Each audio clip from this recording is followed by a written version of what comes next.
I'd like to introduce everyone to a new idea that we've been forming here at Scorpion Movement, which is that of a podcast. We wanted to talk about some general ideas in philosophy and to delve into these conversations so we can, go over the actual subjects of intricate threads of philosophical thought in a manner that's as relaxed as a serene afternoon conversation. So in this podcast, we're going to be steering away from the natural forms of content that we produce and going forward to reason. So there's no flashy slogans here, just a gentle cadence of discourse and contemplation. If you're the type of person seeking a sanctuary of cerebral reflection, you've found your destination. This entire podcast was Jordan or Murad's idea, so I'll be passing it over to him so he can discuss the general topics he wanted to talk about in this episode. Yeah, well, I'm Jordan. As Jacob said, this was my idea, so I thought that we'd start off this podcast essentially by providing an introduction to just some of the key philosophical ideas and thinkers that kind of underpin Scorpion Movement as a whole and that have had a big influence on us. I mean, us through here, we have Jacob, myself, Jordan, and the Flying Kabbalah. We have diverse interests, and our philosophical interests are not completely identical, but there are definitely some common areas of overlap. And specific thinkers that I think have influenced us tremendously. We can talk about Plato, Julius Evola, people like Oswald Spengler, and these various other thinkers that I think are relevant to this critique of modernity that we put forth that's pretty central to our entire movement. So I thought I'll pass it over to Flying Kabbalah here because he's had a pretty interesting sort of intellectual and philosophical transformation over the years. I mean, you got into Evola at the age of, just a couple of years ago, I think 2020, I think, right? Because you said that you read Revolting into the Modern World, and then that book just really impacted you. And then that kind of got you into more intellectual pursuits. So if you could expand on that, I think that's a great way to get started here. Oh, yeah, exactly. So I'll just introduce myself briefly. I'm Flying Kabbalah. So I would say, interested in traditionalist philosophy as well as Neoplatonic philosophy. Generally speaking, I like to put labels on my own, like Weltanschauung or like worldview. But I would say at least since a year or two, I have considered myself philosophically to be Neoplatonist. I started with philosophy at a fairly early age, I would say, because I got into right-wing circles when I was about 14 and 15, and through there I was able to discover Julius Evola. So I obtained his work and read it when I was 15 years old, and I would say Julius Evola basically gave me a view into another world. I guess he was kind of the rabbit hole in my life because when I initially ordered his work and got it, I was expecting, especially judging by the definition and description that Wikipedia gives of him, just be kind of like a right-wing thinker, but his deep thinking actually goes much deeper than that. I'm not saying like he's a perfect thinker and like that there were no blemishes like involved him, but I'd say like he's probably one of the best thinkers of the 20th century, and certainly a deep one, like with a lot of like allusion, reference to tradition. Discovering Evola led me down so many rabbit holes because I think we've all had a pretty strong interest in politics for sure. For me, it started it actually started really with the 2016 presidential election. I think that was a key watershed kind of moment for all of us because that got me interested in politics. It's just all that everyone was talking about around me. My family members, my friends at school, and then that's when I started to realize, there is this sort of deep division in this country within different political factions. But for a while, I couldn't really conceive of politics as anything beyond this pretty simplistic dichotomy of liberal versus conservative, and do you believe in this amount of government intervention in the economy or Y amount of government intervention in the economy? It was a very materialistic perspective, and I couldn't really transcend that paradigm. But then discovering thinkers like Evola I mean, just seemed so radical to me at the time. Like, that just opened the door to so much interesting philosophy for me, because he rejected, and I think because I want to talk about third positionist politics here, because, Keith Woods, he made a really interesting video 2 years ago about, the Nazgul vortex. He said, is the Nazgul vortex coming? Is this actually what used to be some fringe, political movement actually rising into the mainstream? And I think it is. And I think the recent developments have made that very clear. And in order to understand those developments, you need to understand Evola, because he rejected not only, liberalism, free market capitalism, but also Marxism, and sort of offered this unique perspective where he says, as long as we're talking about, these materialist concepts, matters of economic relations, class relations, production, GDP, things along those lines, we're so far off from the real issues that, it's just not even close. And so he characterized modernity, in other words. Yeah. That's sort of the defining, some of the defining features of modernity. It's very materialistic worldview. And so when when he had these spiritual and ancient, mystic, and even some occult elements mixed in, I think occultism is pretty important here. That just kind of blew my mind. That's actually what led to me making a presentation on him in philosophy class a couple of years ago. That definitely attracted the interest of the class, because everyone else just kind of picked the most normie philosophers out there. I mean, I have nothing against people like John Locke and Thomas Hobbes, but it's obvious that they didn't really have a genuine interest in these thinkers. They just selected them based off of the list that the teacher provided, and so people were kind of just sleeping through the entire class. But I brought up Evola, and we got into sex, magic, and occultism, and all these out there topics. Yeah, that's when they really started paying attention. Yes, exactly. Yeah, just for Gen Z, just say, oh yeah, sex, magic, and other more extreme topics. But I think some people kind of dismiss, like, if you look up Evola in these, I guess, more normie or mainstream right and left-wing circles, a lot of people dismiss him as this sort of mystic or like fantasist or just strange, like, wizard type figure. But I mean, these topics are still important. I wrote a whole essay on this, actually, about the intersection between occultism and politics, especially far-right reactionary politics. That's the newest video. What's the first video that we actually have in the Scorpion Movement channel? Mm-hmm. Like, we're saying that this intersection is influencing, world geopolitics. I talked about Alexander Dugin in that essay. I definitely want to get to Dugin at some point. But I think, because Flankable, I know that you're very interested in the critiques of the sort of materialist philosophy. I think if we could delve into that, that'd be interesting. Because that is kind of the philosophy, this materialist and, empiricist, sort of atheist worldview does kind of underpin modernity. Oh, yeah. And I think Platonism, because we mentioned Plato as well, and yeah, Plato was definitely a key influence on Evola. I think Platonism, and especially Platonist metaphysics, can sort of provide an alternative to this. So. Oh, yeah. I think Platonism was an influence on Evola, but probably not like a chief one, but definitely one among them. He does like cite Plato and Plotinus like throughout his works. Yeah. You mentioned like Evola being opposed to Marxism and free market capitalism. To kind of add on to that, in Revolt Against the Modern World, or in another work, not exactly sure, but he basically puts Marxism and capitalism kind of on the same tier, like so to speak. Like he basically thinks of them as equivalent, because they're both materialistic systems that are like removed from tradition and like they're a divine realm, like so to speak. Yeah. And I think there's actually like in Revolt Against the Modern World, he also goes into the theory. I'm assuming most viewers are going to be familiar with the four-partite caste system of Hinduism. So they had the Brahmins, and then the warrior caste, then the merchant caste, and the farmer caste.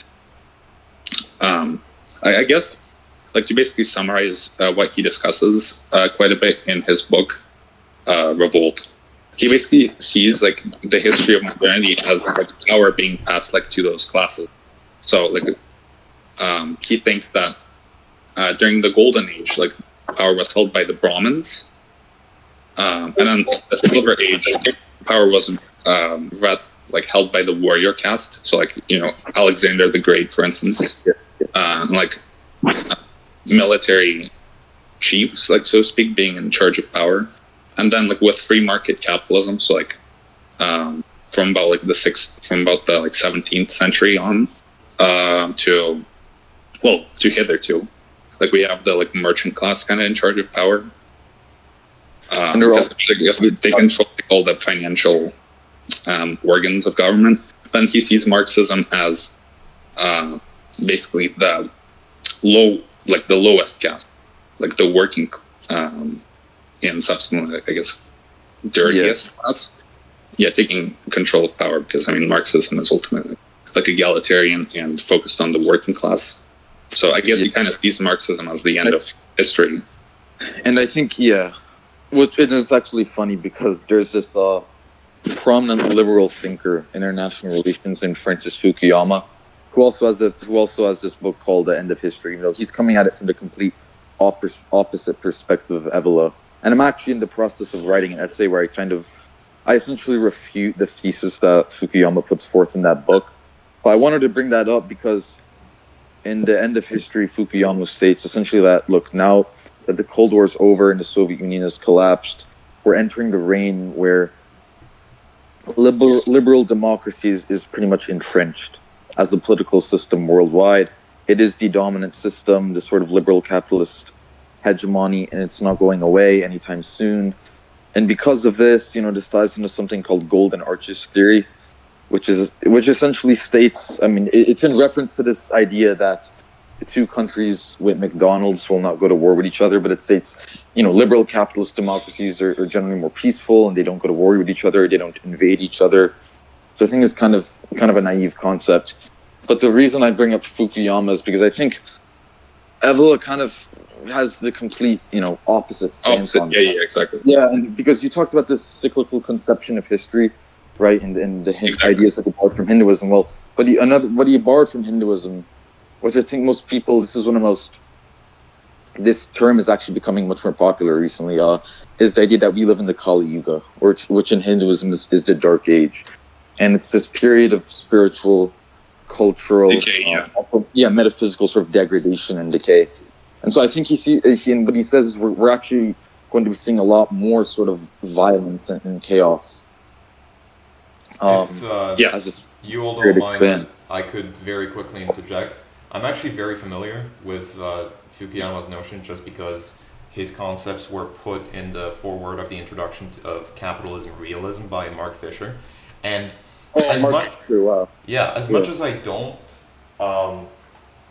fully agree with those concepts, I don't think they're incompatible with Evola's thought, because other than the fact that they are semi on opposite sides of the philosophical and political spectrum, the notion that the world ended around 9/11 or the passing into the 21st century with liberal capitalism being instilled everywhere and all possible historical events already happening and becoming highlighted through forms of mass media, I think that's a very I need to find the word, anti-materialist notion.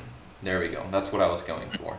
The idea that everything that could happen in the course of human progress towards liberal democracy, whether liberal democracy is something that we are for or in our case against, that's the idea that maybe for some people of overall stagnation, for some people of growth.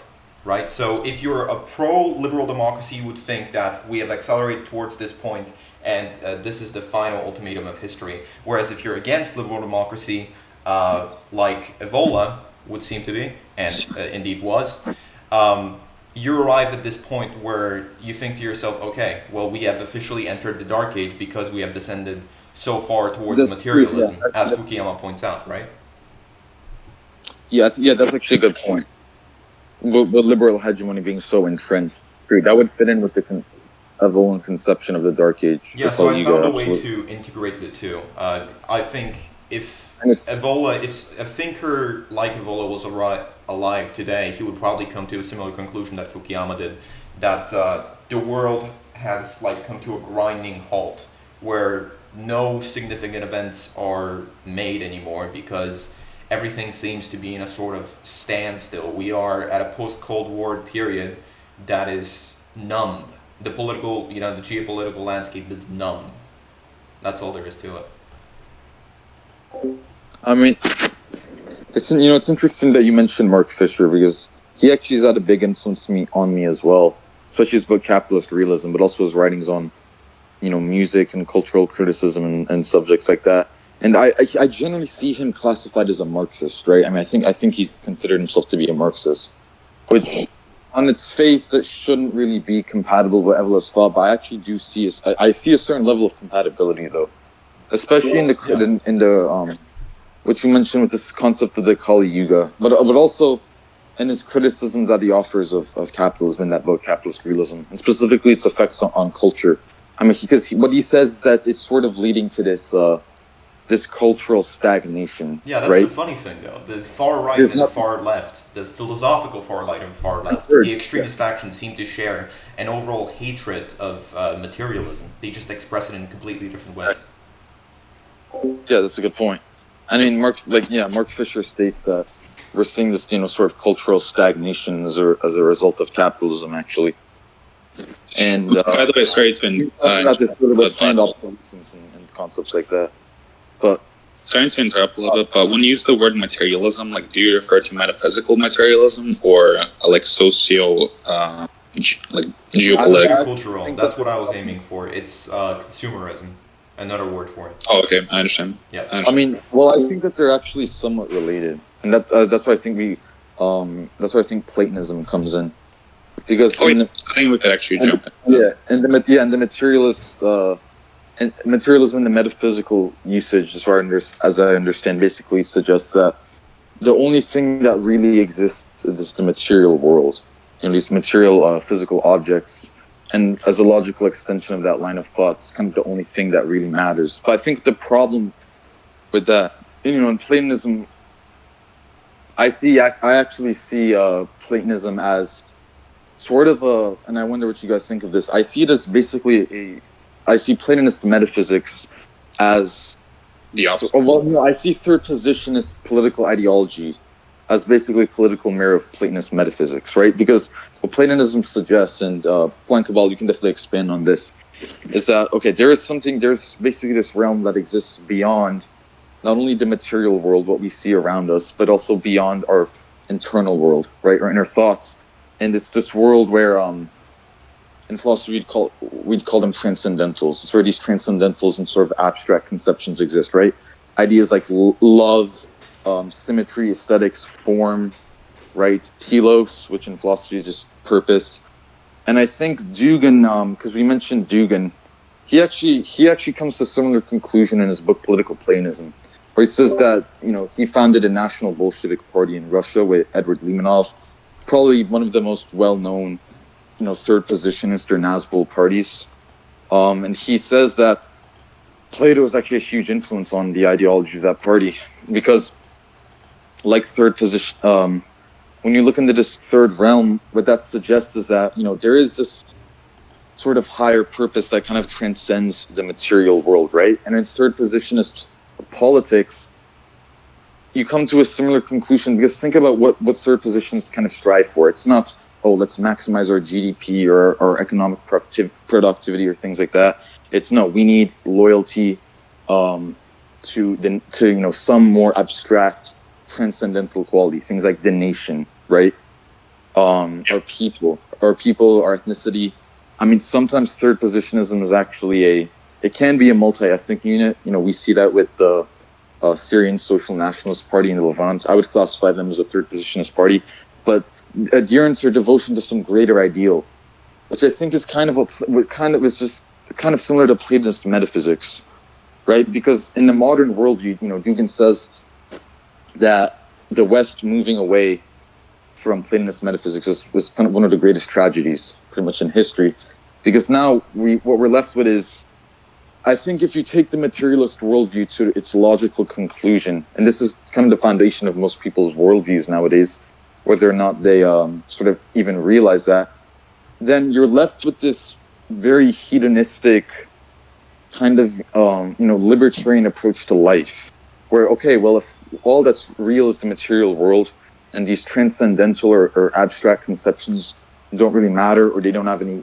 grounding in empiricism, so therefore they're invalid, then what should I do? Well, I should maximize my pleasure in this material world, right? And so that leaves us with this very hedonistic approach. I call it neo-Epicureanism, because it's like the thought of Epicurus, but just amplified to an extreme level beyond what I think even he would have agreed with. And so, yeah, in the modern worldview, because of this, we're left with this, most people are left with this teleological worldview. There's no sense of the higher purpose. They just maximize their pleasure. And that's why we have these phenomenons like, Coomers and soy boys and all these, this sort of meme lingo, these people that just live these pathetic kind of degenerate lifestyles. I know that was a very kind of rambly monologue there, but yeah, Flying Kabbalah, I think you want to expand on this. Oh yeah, I'll definitely. So yeah, it's like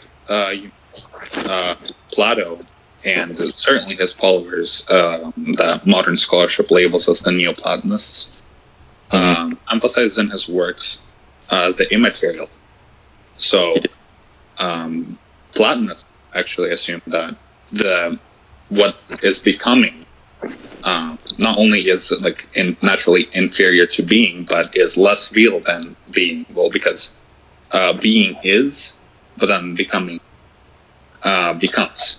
So in other words, they discuss the, so to speak, realm of the forms, which later Neoplatonist thinkers would label as nous. And nous in ancient Greek means, I guess it's a very controversial term because modern scholars kind of, or I guess a lot of Neoplatonists don't really like to translate it because translating into English kind of removes a lot of nuance from it. But usually it's translated as intellect. Because it's kind of the divine intellect that holds, so to speak, the forms that are outside of space, outside of matter, outside of time.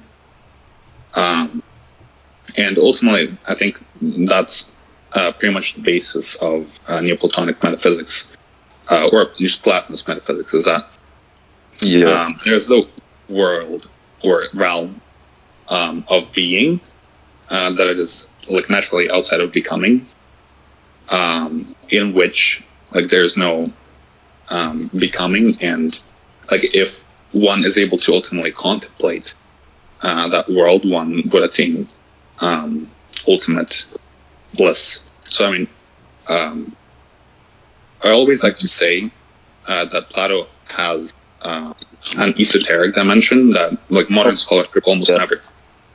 Yeah, that's true. Especially the sort of the narrative that you get about Plato in mainstream education.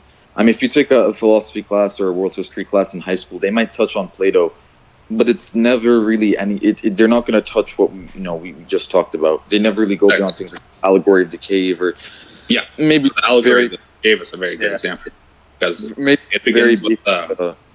Okay, I'd like to ask a question. To what extent do you guys think that Christianity is compatible with Neoplatonism, in terms of Augustine of Hippo and early Christian philosophy?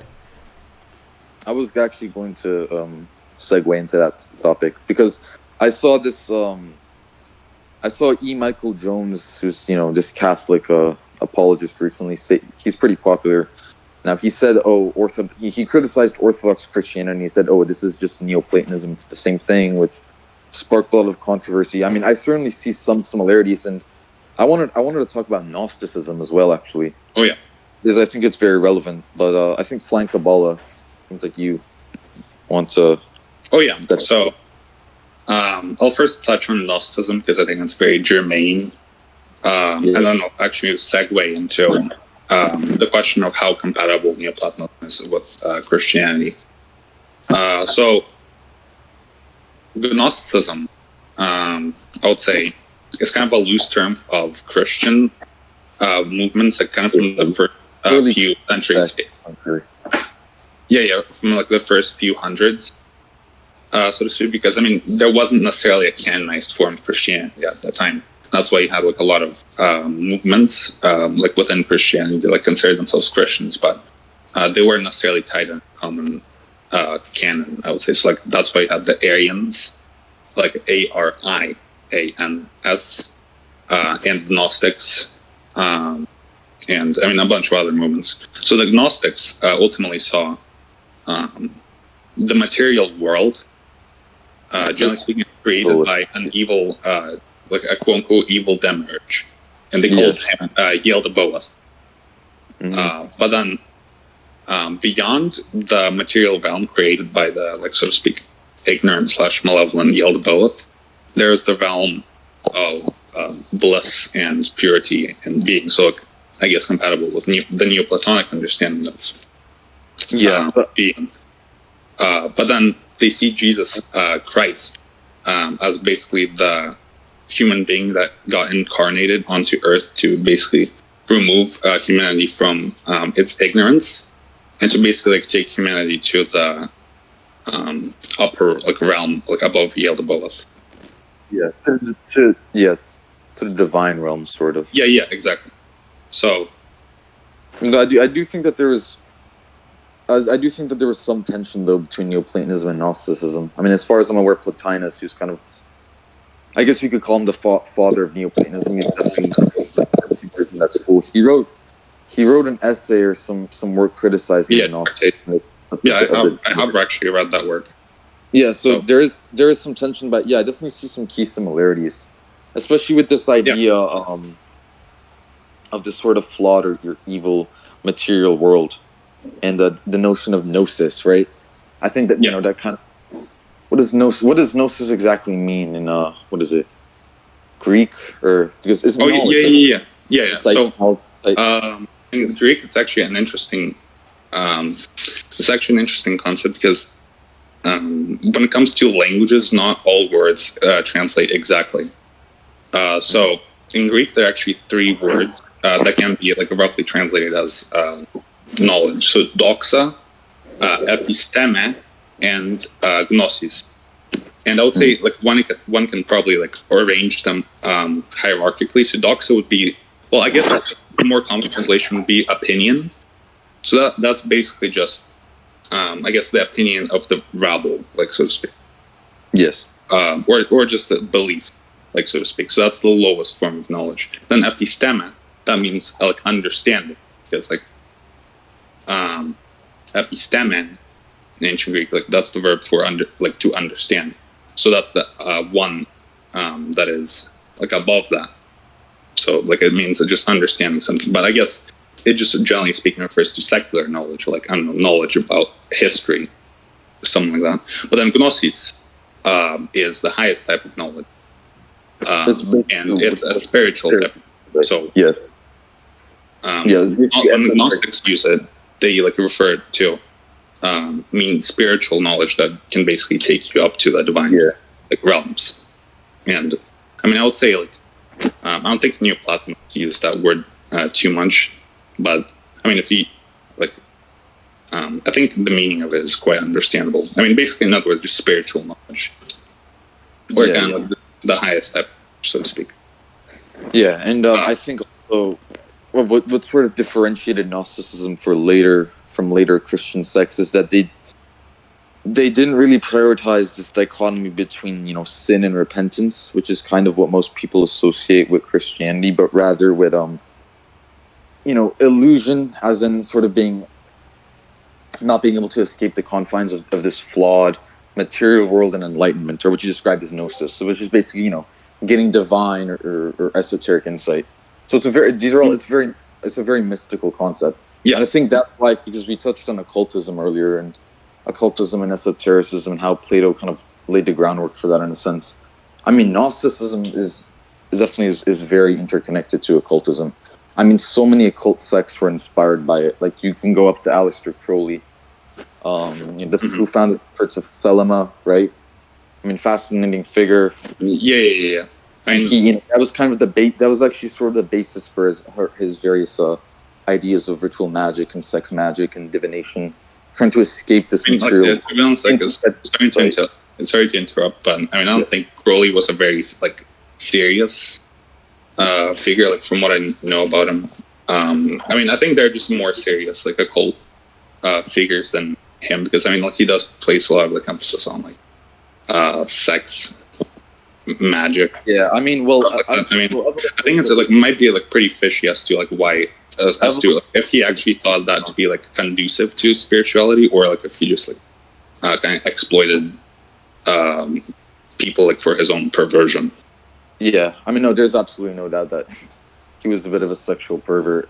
Yeah, exactly. He had all these bizarre sodomy rituals and everything. But we mentioned. So yeah, I mean, we mentioned. I definitely wouldn't put him. No, but Evola definitely had an interest in sex magic as well, and these more obscure concepts. I mean, he wrote a book called the Eros. Yeah, you're right. Sex, where he lays it all, and I think he actually did. He in one of his books, I'm not sure if it was Eros or some other books, he actually writes about Aleister Crowley, and people draw many similarities between Crowley and Evola to the point where I've even seen some detractors of Evola say that he was like a wannabe Aleister Crowley. They both had many very similar and kind of niche obsessions, like mountain climbing, right? Aleister Crowley was actually a champion mountaineer, and then Evola actually wrote a book called Meditations on the Peaks, where he argues. Mountain climbing is like one of the ultimate means of self-actualization and reaching this sort of transcendental state. So I wouldn't really. I see people do kind of tend to dismiss Crowley as just this strange sort of drug addicted edge lord type. I wouldn't completely dismiss him entirely, because his ideas have definitely had influence, and he was actually connected to some very powerful elite figures. Like, we tend to associate these ideas of occult satanic elites practicing strange rituals as just outlandish or bizarre, just the realm of these schizo conspiracy theories. But when you actually start diving into these topics, and I've done a lot of research on things like parapolitics over the years, you see it's not really as far-fetched from reality as you might think. I mean, Aleister Crowley actually had ties to British intelligence. Like, he worked for the MI5, and he was active in all of these covert operations. He had a role in the sinking of the Lusitania, the flight of Rudolf Hess, who was this famous Nazi leader. Not leader, but, Nazi figure. And he actually was connected to the founding of NASA's Jet Propulsion's laboratory, which was founded by this guy, Jack Parsons, who was also a Thelemite occultist, and they had anal sex rituals in the desert in California. I think we should get more into Jack Parsons while we're at it for a little bit. Oh, yeah, Jack Parsons. Flankable, have you heard of Jack Parsons, this figure? I might have. He's kind of one of my go-to historical figures when you just want to sort of delve into the more bizarre side of things, because the origins of NASA are very strange. But yeah, he was he pretty much laid the groundwork for rocket science as a field of study as we know it. Before his developments, it was sort of just viewed as something confined to the pages of sci-fi novels, and it wasn't really taken seriously by the mainstream scientific world. But he was a brilliant man, and so he sort of pioneered this rocket science technology and the concept of sending rockets into the moon. So he became a scientist at Caltech. His formal background was in chemistry, and he had this huge lab in Pasadena. But it was also there in California that he met Aleister Crowley, and he actually joined this lodge. He joined this called the Ordo Templo Orientalis, and so he became very obsessed with these ideas of sex magic and black magic, magical rituals. I mean, he was a very disturbed person. When he was a child, he tried to summon the devil in his bedroom. I think he was in middle school at the time, but he was engaging in his rituals, and he basically viewed NASA's the rockets that he'd be designing for NASA as weapons that would be penetrating the dome of God, the dome of God. He viewed the heavens as the dome of God, like literal satanic projectiles. And before he would test out his rockets, he would actually chant hymns to this pagan god Pan. And it all sort of culminated in this ritual in the desert in California that's now known as the Babylon Working. And it's absolutely absurd. I mean, he slept anal sex with Aleister Crowley, and they ate cakes made out of semen and other bizarre rituals because they believed that they would summon this deity. I think it would summon, what is it? The Whore of Babylon, they called it, which is some figure in Christianity, actually. Whore of Babylon.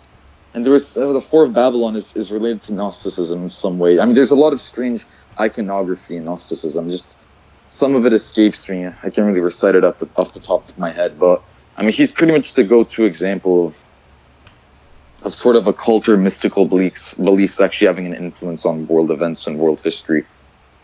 And I mean, it's just kind of fascinating to realize that the motivations for the creation of rocket science and NASA's jet propulsion laboratory were just so bizarre and out there, which kind of ties into what we've been talking about throughout this podcast, like with Alexander Dugin.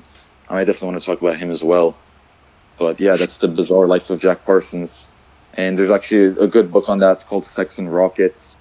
It's published by Feral House, which I'm actually making my next YouTube video is going to be sort of analysis of Feral House and some of the work that they do. They're just a publishing press that was founded by Adam Parfrey. And the book that I'm writing right now actually is something that I aim to get published by Feral House. They're still around, but they cover a lot of material like this. In addition to philosophy as well, they actually published Meditations on the Peaks by Evola, or at least in English translation in the 1990s. But yeah, so bizarre stuff. Well, actually, I mean, the copy that I have is published by Inner Traditions, so like that's... Traditions, Inner Traditions also published it, but there are multiple editions. It's very hard to find the Feral House one. I don't know. They don't even sell it on their website, but it was published by them at one point in the 94, I think. Yeah, but I mean, I think we should just jump into talking about Dugin, honestly, because he's a name that just keeps getting brought up more and more frequently. It seems, and he definitely has very direct. Well, frankly, I mean, I think it's kind of went a little bit off the rails because I mean, look at Jacob did ask the question like Neoplatonism, how compatible it is with Christianity. I don't really want to leave that. I did, and eventually we ended up at Rockets. And Jack Parsons. I mean, it's just such a fascinating story, but yeah, we did kind of go off the rails. So let me actually give more of a synopsis what Neoplatonism is, and then I'll address the question of compatibility with Christianity, because I mean, I think Neoplatonism certainly has had quite a bit of influence, let's say, on Christianity, but particularly I think Catholicism, like Saint Augustine. There was certainly quite a bit of he's probably one of the influenced figures by Neoplatonism, because I mean, if I'm not wrong, he actually learned that God was not presence or not a material present being, but an immaterial present being, from Plotinus. So in other words, he learned that God has an immaterial presence from Plotinus. I believe when he was about 17 or 18 years old, when he was reading the Enneads, the works written by Plotinus. So I would say Neoplatonism is basically a follow-up of Plato's esoteric ideas that were essentially brought out into the public by a man named Plotinus. Initially, he wasn't really into philosophy until at the age of 28 he met a man called Ammonius Saccas. Not really much is known about that guy. There was a schizo on YouTube, kind of schizo guy that made a 15-minute video trying to analyze his name, and he somehow got to the result that means Scythian sage, but I don't understand his reasoning. But anyways, he was kind of the esoteric teacher that he met, that I assume exposed him to the esoteric side of Plato, and ultimately he was introduced to philosophy and started to publish a lot of texts in Greek, like regarding Greek philosophy, like regarding Platonic philosophy, particularly, like expanding on it. In total, he wrote about, so like it's 9 times 6, so it's 54 tractates during his life. So the reason as to why this main work, the Enneads, is called Enneads is because it comes from the Greek word ennea, which means 9. It's like they're split into like 9 pieces, times 6 in total. So basically analyzes, I mean, it's a huge spiritual tradition. Many books have been written about it. Well, I wouldn't say too many, but obviously, like, I don't want this to be the main subject of this podcast. I think we have already discussed like the main tenets of it. But monism, I'd say, is probably one of the key things. I'm sorry, right? Monism, or is it monism? Monism. Key doctrines, And then emanation, particularly. Yeah. So all of reality. from the highest principle, so the one, onto nous, and then to the like world soul, and then onto matter. So what's the good, like in particular, the one being the most good, like the most timeless, the most eternal, yes, principle. In other words, the monad, the good. In Greek, it's to agathon. So what really means the good. I mean, I see that Neoplatonist idea of monism is actually having influence on perennial philosophy. Yeah, exactly. I mean, because perennial philosophy basically, it's quite an interesting perspective. You don't really hear it talked about too often in your basic philosophy classes, but it says all of these, sort of ancient philosophies and mystical ideas kind of originate from one common esoteric metaphysical truth or origin, essentially. And so it sort of reconciles these different sects and religions and philosophies. And I think it's pretty relevant here because one of Evola's key influences, to me, when we talk about Evola's intellectual development, I always bring up Oswald Spengler, who I think is an incredibly, a very relevant and pertinent figure, because he wrote these two, he wrote a book called Decline of the West, and it had 2 editions. Yeah. One was published in 1918 and then the other in 22. And he said that, human societies and civilizations are akin to basically biological organisms or entities. And like any biological organism, that means that they have finite lifespans, right? And so that's where he introduces, and because any organism's lifespan can generally be divided into cycles, right? Youth, adulthood, adolescence is one cycle. He said history and human civilizations undergo the same cyclical transformations. And as you can tell from the title of the book, Decline of the West, he thought, we're in the era of Western civilization, there was this sort of decline, this degradation, that it would actually culminate in this sort of violent collapse, right? Because every organism eventually dies, and that marks, the collapse of the cycle. But I see, we know that Spengler was a key influence on Evola. What I see in Evola and in books like Revolt Against the Modern World is basically blending the Spenglerian conception of history with slightly more mystical ideas derived from Hinduism, but especially from René Guénon.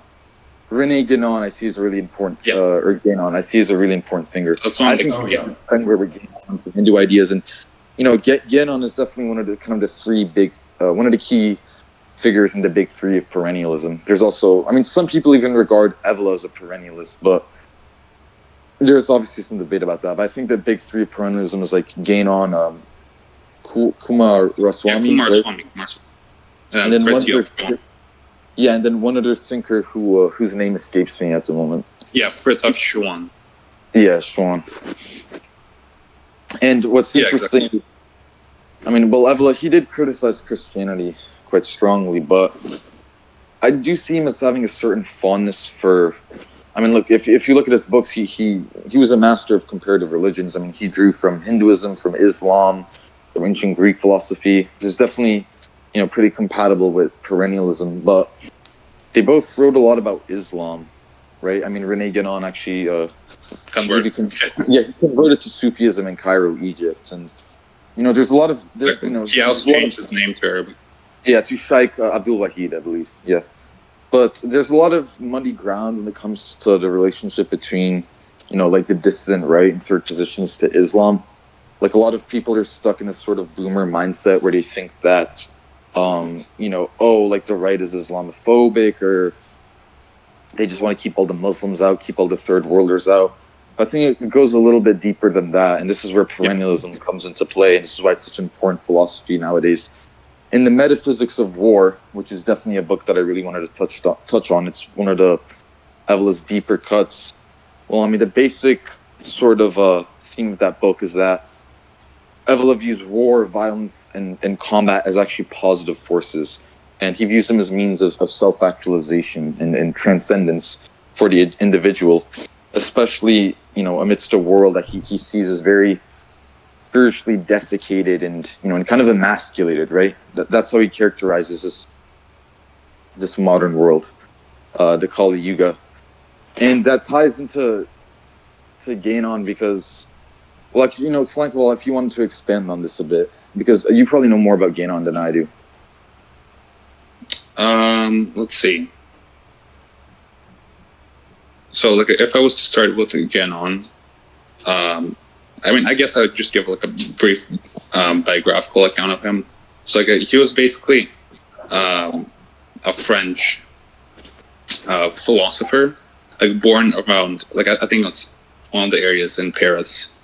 Like in his early youth, he was involved in a lot of occult movements. So, like, I believe he was a Freemason at one point, right? He established a Freemasonic law. Yeah.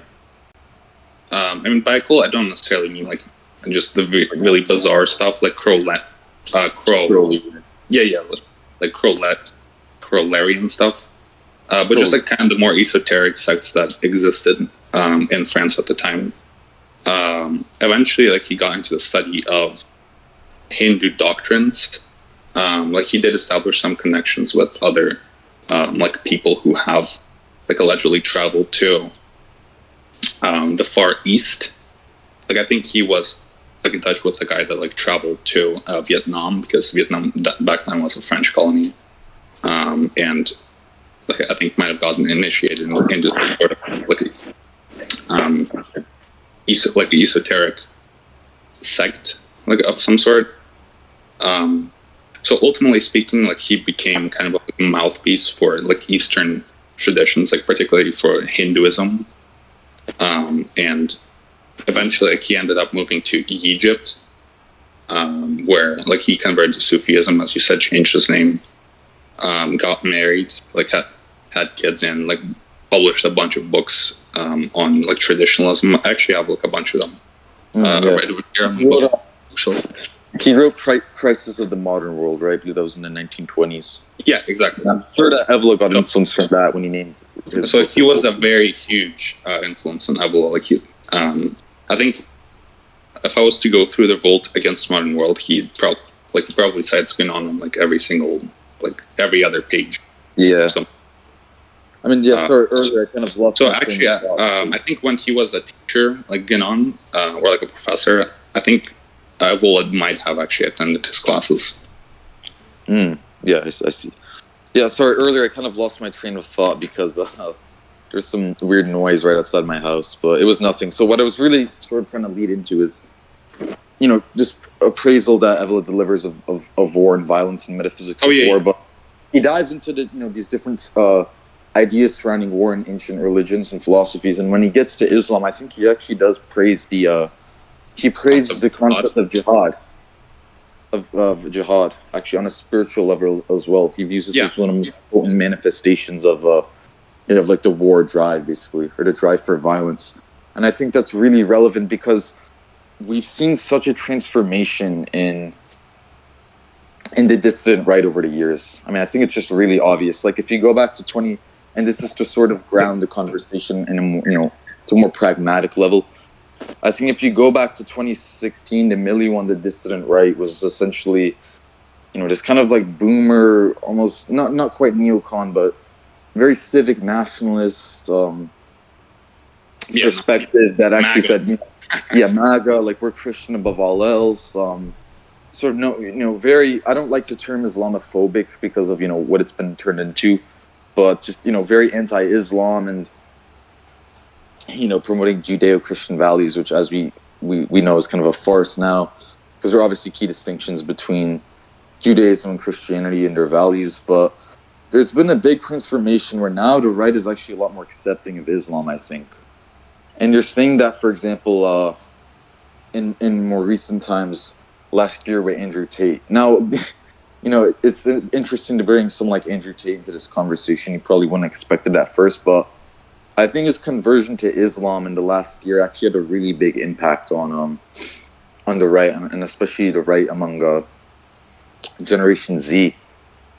Because that actually because of how prominent of a figure he was and how you just could not escape his name last year, his conversion to Islam actually inspired a lot of young people, a lot of Zoomers to sort of look into these more traditional ideas.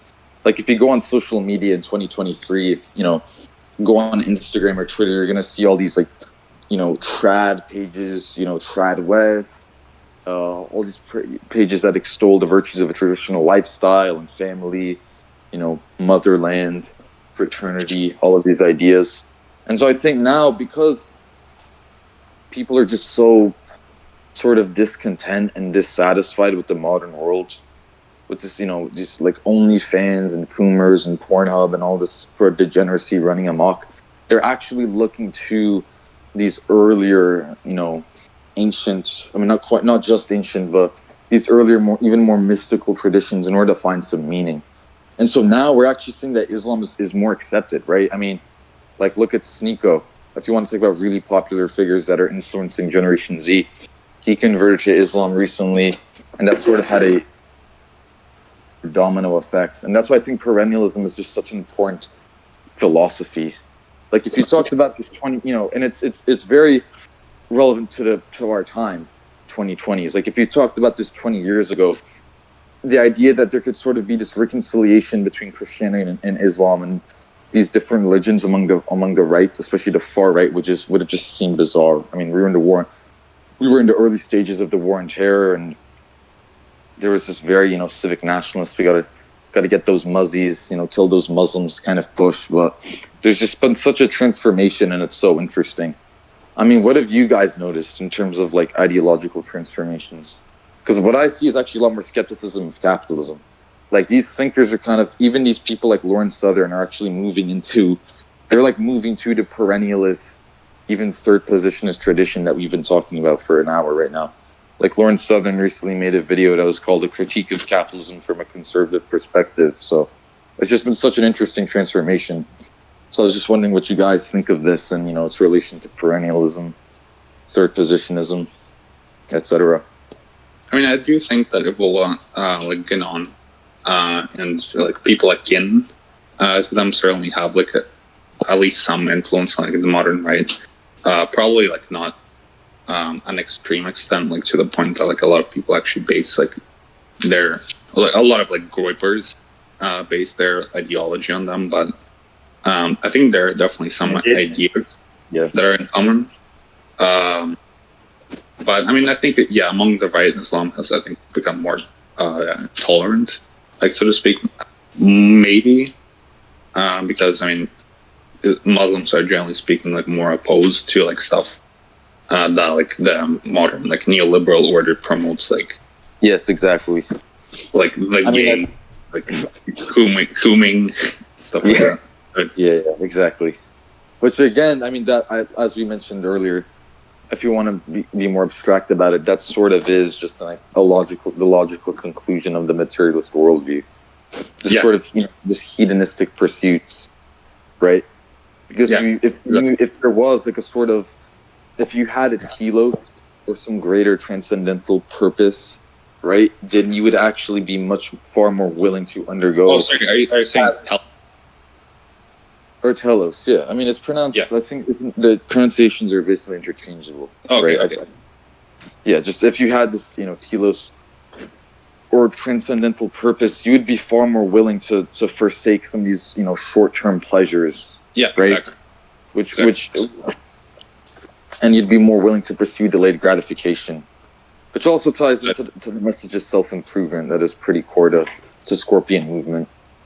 So yeah. So ultimately speaking, I would say that Yeah, I think there is growing and there's like dissatisfaction like with the neoliberal order. So like a lot. I mean, I think young people are seeing like a lot of degeneracy, really, like or moral decadence, or just like lack of meaning, I would say, in life. And I guess Islam is like an outlet for them. So like I think that could be an explanation as well. Mm-hmm. I mean, yeah, this is the crisis of our times, and it doesn't really get that much attention in the mainstream, but I mean, that's why we're here to cover these types of issues. So, and actually Spengler, because I mentioned Oswald Spengler, he essentially predicted this in Decline of the West more than 100 years ago. He said, what he said in that book is that at some point in Western civilization, just like sort of materialist corporate hegemony, right, would actually come to an end. And instead of capitalism being the predominant system, we'd actually see a return to older forms of hierarchy, where there'll be value placed upon just strong, the most fit in society. It's called the new man in Spenglerian philosophy. So it's just kind of similar to Nietzsche as well. Yeah, but, exactly. I mean, it's also this idea, Nietzschean idea of the Übermensch. And definitely had some similarities with Evola, specifically what he borrowed from Hinduism, right? About these different castes and the golden age of when, the warrior class kind of ruled over society. And we had this more hierarchical model versus what he views as when modernity being ruled by, basically the bugmen. He did not call them the bugmen, but, sort of the lower castes. The lower castes that are very far from this, aristocratic warrior status. So it's just interesting to see events unfold. And it's kind of, all of these ancient ideas are just kind of, they're coming to fruition. Like they're unfolding before our eyes. So these types of thinkers, like a lot of people say, why do you even care about something like esoteric? Well, I don't like to say esoteric Hitlerism, because that's more so associated with people like Miguel Serrano, who did kind of go off the rails. I mean, he met with Evola and they were associates, but he gets us to some very sort of wacky territory with things like Hollow Earth and, UFOs. But, there is, a lot of this, in mainstream academia, these types of subjects and thinkers aren't really covered that extensively. Yeah, exactly. So we're saying that they're actually some of the most important, they have written some of the most important works in order to understand the condition of the modern world. Yeah. And they're still relevant more than 100 years later, which is why I think it's so important that we cover these thinkers. I actually, on my YouTube channel, I have a couple more videos coming out soon, and one of them that I'm working on is going to be called The Life and Philosophy of Julius Evola. It's based on this PowerPoint presentation that I had mentioned earlier in the podcast that I made for my philosophy class, but now that I have more knowledge on the topic, I can obviously draw connections to all these different figures. So you can subscribe to my channel if you're interested in content like that. It's just Jordan's Archive. But yeah. So we were talking about like the relevancy of those thinkers, like that you mentioned. Right. Yeah, exactly. No, I definitely agree. I guess a lot of the other like quote unquote thinkers that like are popular in pop culture today. Yes. Like, what's his name? Like, Tyson or something like that. Like he's like that black guy. Which there are many black guys. Wait, Sneeko? No, like that. What's his name? Like Neil deGrasse. Neil deGrasse. Neil deGrasse Tyson. Yeah, Neil deGrasse Tyson is like a Reddit tier atheist guy, though. He doesn't. I mean, I guess he's never had that many. He's never had that much insight to provide, in my view. But no, exactly. That's what I mean. So, like, I mean, a lot of the quote unquote thinkers that like are popular. Exactly. I think don't like necessarily give a good picture of like the status quo and like what actually led to modernity. I mean, it's funny that you bring up. It's actually funny that you bring up Neil deGrasse Tyson, because he's the king of scientism, I call it, which is basically in philosophy of science is essentially like the fetishization of science. And he actually said once, he's made numerous statements, like this public statements. He said in an interview, he was asked what are his thoughts on philosophy. And as a scientist, what advice would he give to people that are pursuing philosophy? And instead of being sort of, of offering any advice, he actually went the other direction. He said, oh no, don't pursue philosophy. Like he literally said that. He said, don't pursue philosophy. For some reason, he described it as a dark path. He said it's going to send you in the wrong direction. He said that stuff is crazy, it's evil, just don't pursue it. He said metaphysics is garbage. And so basically just take the blue pill. Like. Yeah.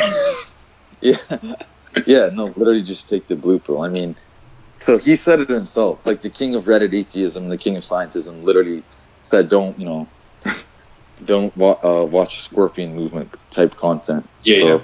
It's just funny that you bring him up because that's kind of the first thing that came to mind when I think of Neil deGrasse Tyson.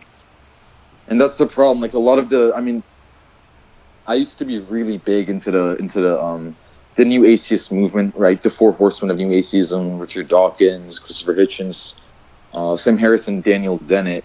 When I was in middle school, because I've always had a more rebellious, sort of contrarian disposition, and I was brought up in a Presbyterian school and an elementary school, so I was naturally attracted to that type of thinking. But I read God Is Not Great by Christopher Hitchens, and I used to consider him my hero, but to be honest, I wasn't really that impressed with the book. Even when I was 13 and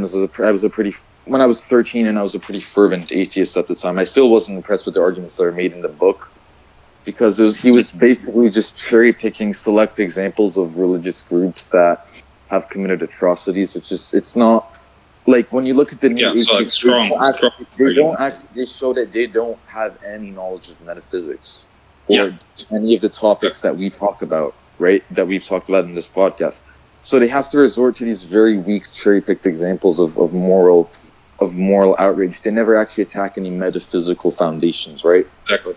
And then from then on, what I realized is, even though these new atheist thinkers are supposed to be the most rebellious, provocateurs and mavericks, they all kind of lead you down this normie path, and they never really have anything to offer beyond that.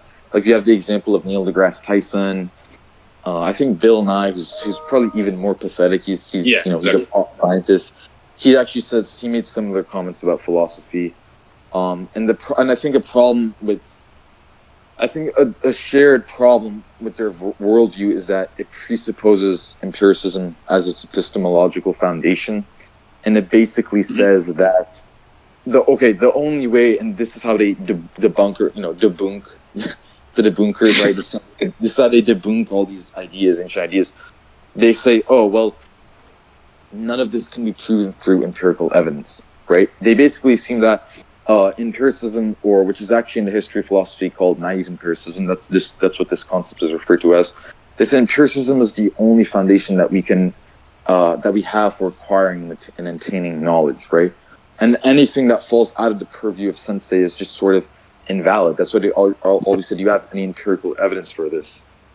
But if you think more deeply about that, you realize that, well, the problem is that the notion itself that empiricism is the main valid way of attaining knowledge can actually be proven through empirical means itself.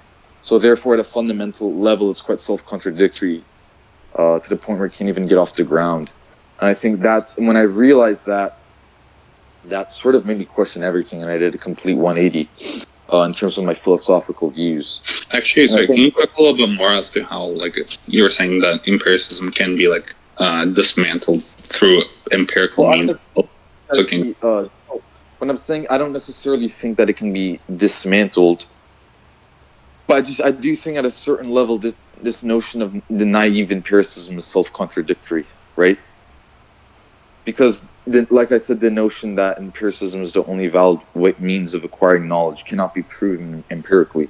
It's something that is just presupposed. I got it. And then that leads us down, arguments like, and that leads us down the path of presuppositionalism, essentially. Yeah, because, I guess, in other words, the imperialist approach is, like, based upon rational decision. Yes. but then like rationalism as opposed to like empiricism, like with the latter stating that like the only true thing like is what I can feel. Yeah, or, like, because this, and the thing is why this is so relevant is because this leads to scientism, as I mentioned earlier. Yeah. Which is where you get those people with the "I fucking love science" shirts and Troy Jackson like that. They just they sort of have a dogmatic trust and even in faith, and they're trust to science, bro. Trust to science, but no, exactly. So I mean, from that criticism that can lead to presuppositionalism and transcendental arguments and things like that. And which actually ties back to Platonism and sort of circles around. Because this is what was in Plato's third realm, right? This contrast with nominalism, these abstracts or these transcendentals. Yeah, exactly. Like you can't actually prove these concepts through empiricism. So there obviously has to be something beyond that, And that's what... Yeah, no, yeah, exactly. I actually am writing one of the essays, because this book I mentioned, the book that I'm writing, it's basically a collection of essays. And in one of the essays, I infused these philosophical concepts that we've been talking about with some geopolitical analysis. And basically what I say is that I expand on this in the essay. I say we have this counter-hegemon, right? As Dugin would say, he talks about this in his books like Foundations of Geopolitics. We live in basically a unipolar world, which is dominated by this U.S. or Western-led international order. But I see that there is this sort of counter-hegemon exists. Right, you have this alliance of nations like Russia, Iran, China, Syria, so on and so forth. And what sort of grounds them is that their ideologies, to a certain extent, are actually, when you look into the ruling ideologies, they're actually sort of grounded in perennialism. And these ideas that we've been discussing throughout the podcast, they all have this sense of traditionalism, right? Of devotion to some quality that's greater than just, the material world. These abstract notions like nation or fatherland, motherland, the ethnic unit. In some cases, they infuse this with religion, right? Like we see with the Orthodox Church having quite a lot of political influence in Russia. But then you see perennialism manifesting in the real world geopolitics when you have Vladimir Putin saying multiple times, making public statements, saying that Orthodox Christianity and Islam are sort of natural compatriots or brothers. Now, I know that's a controversial view among theologians. Yeah. But that does sort of echo the perennialist philosophy. And then when you look at, the fact that Alexander Dugin... Oh, yeah, like in his... sorry to interrupt again, but... Oh, absolutely, go ahead, yes. So on his Telegram, he did say that, Islam... he did mention that, I guess, with a lot of things, he kind of likes to phrase them in kind of a, not in a hysterical way, but kind of in a bombastic way. So he basically called, what's it called? What's the word, when you basically charge interest on a loan that you give out? Usury. Yes, that's it. So he basically called the usury on an absolute evil. But I think there is a banking system. Yeah, there's a banking system called Islamic banking that got launched, and he was the end of the message that he sent out. He said that Islamic banking in Russia is synonymous with Russian banking because it does not permit usury. So I mean that's pretty similar to that comment. Islamic banking just strongly condemns usury. I mean I view it as actually a fair system, but you definitely see a commonality between these counter-hegemonic powers, in that they are sort of they do sort of follow these more spiritual perennialist ideals, right? And I think a good example of that is actually Iran. The 2020s kicked off with a bang, right? We had the assassination of Qasem Soleimani, the respected Iranian general, the U.S. media was labeling him as a terrorist, even though he actually played a key role in eliminating ISIS from Syria because he led the Iranian Revolutionary Guard Corps. And he led many initiatives to wipe out ISIS. So I do think it's kind of ironic that they called him a terrorist. But after he was assassinated and we sort of entered this saber-rattling phase and tensions skyrocketed, everyone was talking about the possibility of World War III. And nuclear war. There were, threats made back and forth, and there was this notion, maybe Trump is going to bomb Iranian cultural sites, right? And then there was some foreign minister or Iranian politician or figure who I think posted made a tweet that went viral saying, well, see, the distinction here is you could bomb our cultural sites, yes, and they are very sacred to us, and that would be just a grave atrocity. But what if we retaliated and did the same thing to you? Well, then the thing is, what even are American cultural sites? This is what he said, right? You have McDonald's, Wall Street, these major corporations, and regardless of whether or not you agree with the idea that we have cultural sites in America, that was quite a prescient critique, and it definitely reflects the sort of spiritual and philosophical underpinnings of the ruling governments of these nations.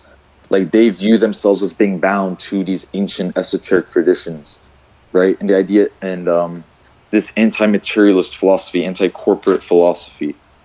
So that's why all of these thinkers are just so relevant to the modern world. And they're especially relevant in geopolitics, right?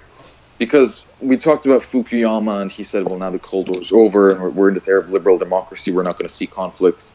Well, what I write about in my essays during this upcoming book is that I basically envision modern-day geopolitics as being like a Cold War 2.0, except that the alliances have shifted somewhat, right? But we still see competing power blocks, to use the Duginist terminology, these Eurasian and Atlanticist powers, right? You have the Atlanticist powers, which would be basically US and EU, and they're kind of in this this conflict with the Eurasian or Eastern powers like Russia, Iran, China, North Korea, Syria. And so, it's ultimately this source of tension that I think would lead to a World War III. Like when you have a set of alliances. I like the complete 360 that we did there with Fukuyama. Yes, exactly. Oh, yeah. No, I completely disagree with Fukuyama about this. Like, a system of interlocking alliances, especially when it's so dualistic, right? Like this, and it's not even clear that there's much middle ground, it's a recipe for disaster, and it's a recipe for a world war. There's so many dualistic dichotomies in modern politics. Like, as you said, using Dugin's terminology, Eurasianist versus Atlanticist powers, liberal versus conservative. There's so many, you only have two choices. And I feel like a system with two choices is, in many ways, even worse than a system with only one choice. Because a system with two choices gives you the illusion of choice without actually providing it. And I feel like that's a lot more unethical than just being upfront saying, hey, there's really only one path. Oh yeah, I completely agree with that. Absolutely. But yeah, and then subsequently, if you do have two choices, like in the United States, like for instance, I guess a lot of people are ultimately shocked by, the gay, so to speak, and ultimately we want something that is an antidote to that. Just like we saw in the 2016 elections, so they come to the Republican Party, but ultimately speaking, I don't think the Republican Party really challenges the status quo. In fact, it probably enforces it more than it challenges it. I'm talking about the boomer phenotype, free capitalist, beer drinking. I think it's boomer. LGBT, liberty, guns, beer, Trump. Exactly, yeah. The boomer conservatism is sort of dying out, to be honest. It's just not really popular. Quite literally dying out.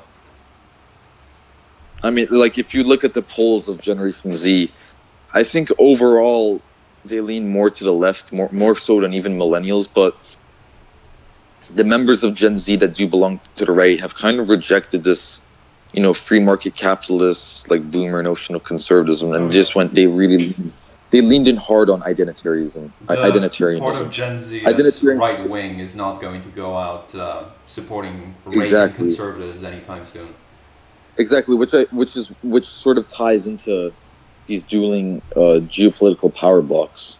This conflict it's just intensifying so much, because obviously identitarian conservatism is a lot more radical and it's more of a violent opposition to the status quo and this kind of free market, capitalism, the LGBT, that concept that you mentioned earlier is. So it's interesting to see things unfold. And if you're going to talk about modern day geopolitics and, competing Eurasian versus Atlanticist powers, there have been so many interesting developments recently. I mean, everyone knows about the Russia-Ukraine war and how that just seems to keep intensifying. We had Prigozhin announced dead recently, but a lot has been happening in Africa recently. Actually, we saw that there was a coup in Niger. Yeah, where this new ruler came to power, and he actually said that he plans to pretty much cut off diplomatic ties with U.S. and France. France was just colonized Niger in the 20th century. He plans to cut off diplomatic ties with those countries immediately and actually orient himself towards Russia. And then we actually saw that he invited Wagner PMC fighters to enter the country, and they started clashing with Al-Qaeda on the border with some other country. I forgot. Completely realigning the country's foreign policy. That's crazy. Yeah, it is. And then actually there were articles in Western media that I thought funny. I was gonna post this on one of my social media platforms, but they actually labeled the Wagner fighters as terrorists, but the Al-Qaeda terrorists as fighters. That's crazy. Which I thought was quite interesting because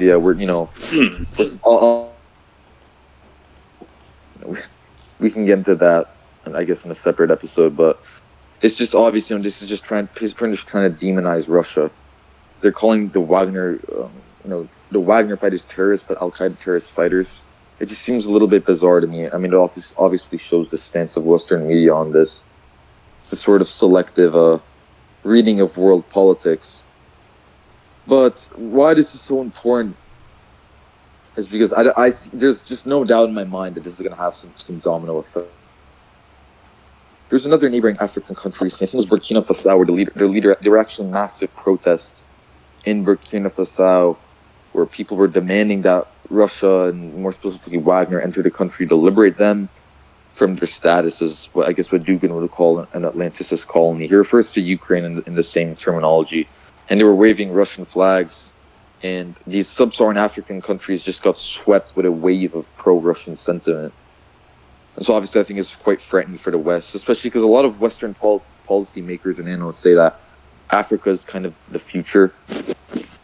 But it's booming, youth populations and some rising economies like, South Africa, which is now part of BRICS. They think Africa's the future. We went entirely into the realm of politics, but I think the pattern that we saw with China will continue in Africa. Like, if I were to make a prediction, the situation was that a lot of things were being manufactured in China, therefore the term made in China, but China slowly started buying out factories in Africa. So now things have moved on. Exactly. China has become a superpower. You no longer manufacture things. African nations, particularly like sub-Saharan African nations, now manufacture things for China because they have a higher population and a higher workforce, and they don't need to be paid as much. And slowly we're going to see the same pattern that emerged with China in Africa. Some African nations are going to adopt pro-Chinese policies as a result, and they will go the same way as China did, slowly becoming more influential on the world stage because they are no longer manufacturing powers. Then we'll see manufacturing powers move slowly to the other less developed countries, maybe even parts of the Balkans or South America, the countries that are left and still have low-paying workers, probably even Central America, as we see with Nicaragua and Guatemala, they still have very high poverty rates. And over time, you'll see like these nations sort of stable out, and we'll likely see a couple of outliers as a result. There'll be outlier African nations that will not comply with this policy, and they'll go in the completely opposite direction. So with nations like Niger taking this stance where they're aligning themselves with Russia, you're seeing an example of a foreign policy that we'll see whether it will work or won't work within the next few decades. Oh yeah, absolutely. I mean, I think it's quite interesting that Russia and China are simultaneously trying to expand their sphere of influence to these sub-Saharan African countries. I mean, it's got to be an absolute nightmare for the West. Seeing as we went from Neoplatonist philosophy directly into geopolitics, are there some final thoughts on philosophy that we should wrap up? That's true. During the podcast. I mean, we've been going for about at least an hour. I think like an hour and 30 minutes. It might just be time to wrap up. Oh yeah. I was actually thinking of doing this a little bit before here, but I'm interested in giving kind of a more like thorough etymological analysis of the word philosophy, like what it meant before, and like I guess the history of philosophy and kind of how it became like secularized really as time went on.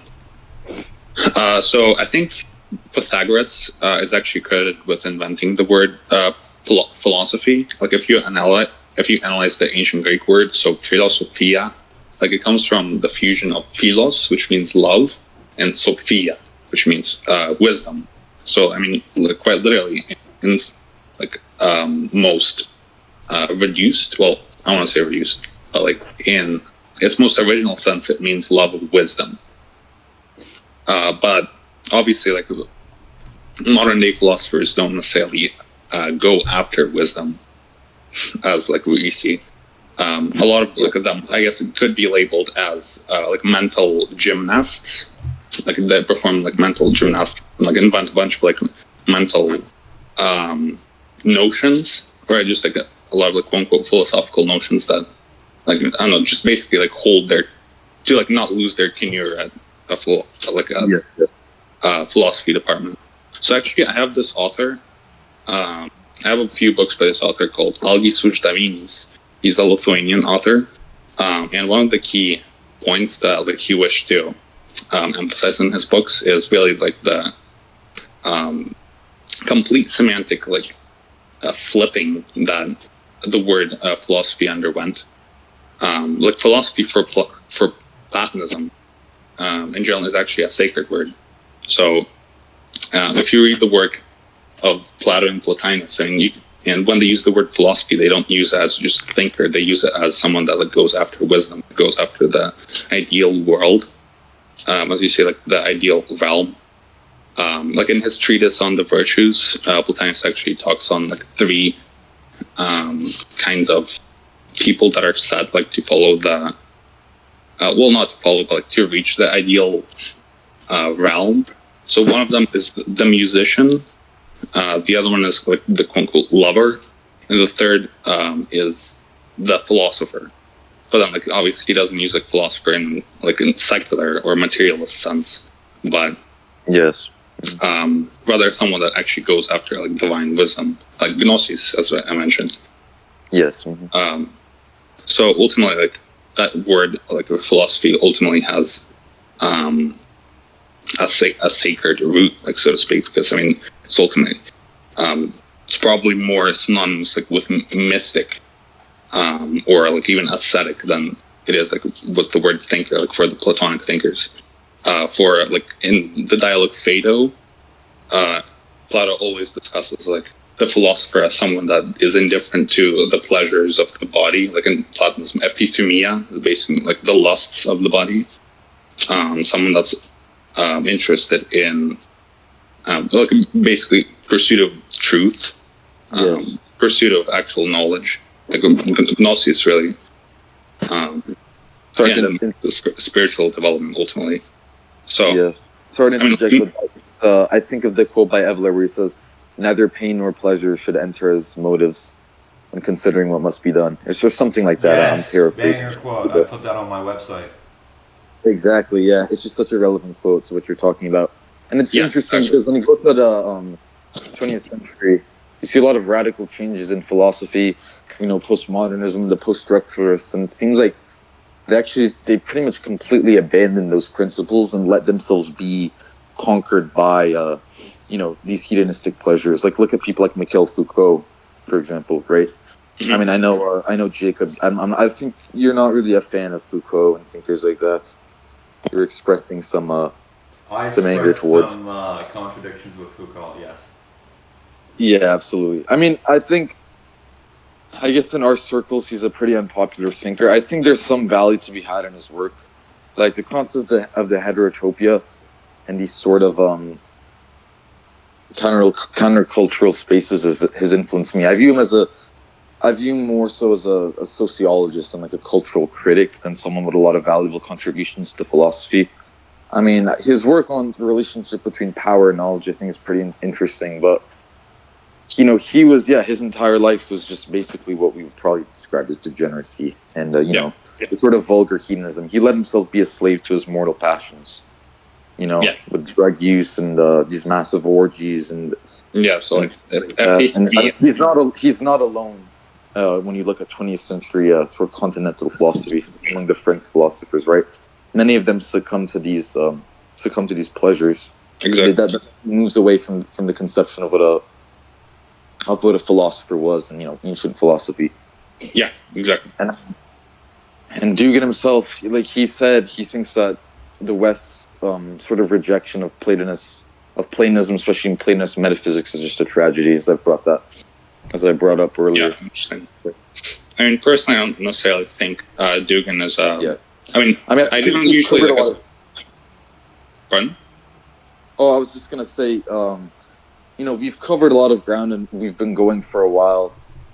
I think it might be time to wrap this up. But what I'll say is that I think. Sorry, just one more thing. So, like, I still didn't address that question. Like, how compatible is Christianity with Platonism? Because I got, I guess, a little bit too wrapped up in what Neoplatonism actually was. Yes. So, I mean, I think ultimately,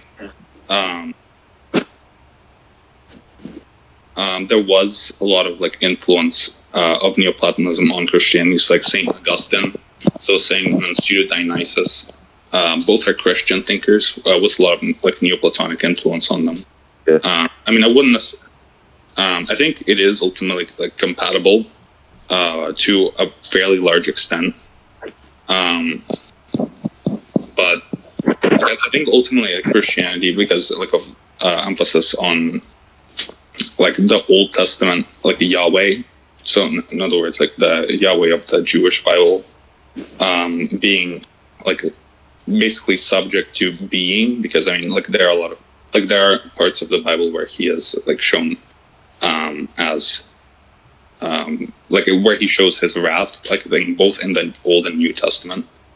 I mean, I think ultimately Neoplatonism focuses more on something that, or like on principles that are outside or beyond, rather, of time. But ultimately, like there are Christian philosophers that like do focus on God that is like beyond time, like as well. So Meister Eckhart, for instance, I think he's fairly known like among modern day like spiritual seekers, like so to speak. Like he was like a German friar / mystic / like philosopher during the medieval times, and I think he wasn't directly influenced by Neoplatonism, but I think he might have had like a lot of spiritual experiences that are very similar to that, like basically that tie into the notion of God as like being. And if you put the relationship between Neoplatonism and Christianity, I see many commonalities between Neoplatonism. And particularly like Eastern Orthodoxy as well. Yeah, no, I was actually going to say I see many commonalities between Neoplatonism and the early Orthodox Church Fathers. And isn't it interesting that we were talking about geopolitics? Well, Russia's a majority Orthodox country with where the Orthodox Church possesses quite a lot of influence, but also interestingly enough, Syria, while it's not an Orthodox majority country, it's actually home to the oldest church on earth, the Syriac Orthodox Church. And they still, if you want to talk about ancient beliefs and tradition, well, they conduct their rites in basically Neo-Aramaic, and which actually predated, I believe, Latin. And Saint John of Damascus. Well, it's in the name Damascus. He's probably one of the most influential of the early church fathers in Orthodox Christianity. And so, isn't it interesting that Russia and Syria and these countries, and also Serbia, is sort of leaning themselves in this towards this geopolitical direction. Mm-hmm. All have this. Well, yeah, I mean, like Serbia is basically Orthodox like nation, right? I mean, it's quite interesting to think about when you think of geopolitics, but I think we've covered so much ground in this podcast that it's probably time to wrap it up. But I definitely in future episodes, I think we could definitely touch on geopolitics, right? I mean, it's just so relevant, and it's a little bit, maybe it might be perceived as a little bit more pragmatic, but we can definitely talk about, Dugin's thought, Eurasianism, foundations of geopolitics, these recent developments. I definitely like to go into some recent events in the Middle East, because we might actually be seeing a sort of resurgence of jihadism, groups like ISIS and Al Qaeda, and anti-Israeli sentiment as well. Recently, the leader of Palestinian Islamic Jihad actually called for a third intifada against Israel. All quite interesting. I think we should touch on subjects like that in a future episode, but we covered a lot of ground, and it was quite a successful podcast, I'd say. So I'll hand it to you, Jacob, to wrap it up. Yeah, so to end it off, we are planning to go in a more chronological order, but I think, per my first suggestion prior to starting this podcast, jumping around topics and connecting these concepts to one another, in the terms of how we did with Foucault and Evola and Neoplatonist thought and geopolitics, I think we've done that somewhat successfully. I'd like to thank Flying Kabbalah and Murad or Jordan for participating again. If you want to support Jordan's content, you can go to Jordan's archives, which is linked to the Scorpion Movement. And I also want to thank all the viewers who actually took the time to listen to us talk about these various topics, and I hope that they got something out of this. We'll be making future episodes shortly if these do successfully, and please do let us know what you would like to hear in future episodes. In the description, I will most certainly put the links to the Telegram channel and Discord community, which you can join and participate more broadly in these discussions. So thank you guys again for joining us. Thank you, Flying Kabbalah, and thank you, Jordan. Yeah, thank you a lot, Jacob, for having me on. Thank you a lot, Jordan. Also for having me on. Thank you both for your participation. I really enjoyed this conversation. I mean, I think we really touched some deep concepts, basically analyzing just several spiritual traditions and I guess the status quo, geopolitics, stuff like that. I mean, I think it's really interesting and certainly Yeah, same sentiment on my part.